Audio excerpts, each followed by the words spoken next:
नमस्कार मित्रांनो. आपल्या सर्वांना माहिती आहे, की अहमदाबादमध्ये जी दुःखद घटना घडली, एक विमान जे आहे ते दुर्घटनाग्रस्त झालं आणि त्यामध्ये एक प्रवासी वगळता बाकी सर्व प्रवासी जे आहेत ते मृत्युमुखी पडले. पण त्या अपघातामध्ये जखमी झालेल्या लोकांवर अहमदाबादमधील रुग्णालयात इलाज चालू होता. पण रक्ताचा तुटवडा जो आहे, तो या रुग्णालयामध्ये पाहायला मिळाला आणि यावेळेला डॉक्टरांनी आवाहन केलं, की रक्तदात्यांनी येऊन रक्तदान करावे, असे आवाहन करायला उशीर होता.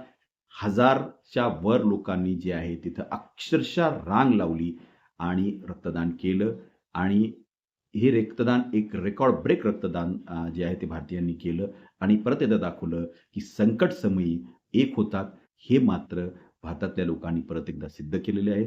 संकटाच्या घडीला एकमेकांसोबत यायची ही जी वृत्ती आहे भारतीयांची, ती खरोखरच सगळ्या देशाला एक आदर्श घालून देणारी आहे आणि याच एकीच्या जोरावर आपण लवकरच महासत्ताक बनल्याशिवाय राहू शकत नाहीत.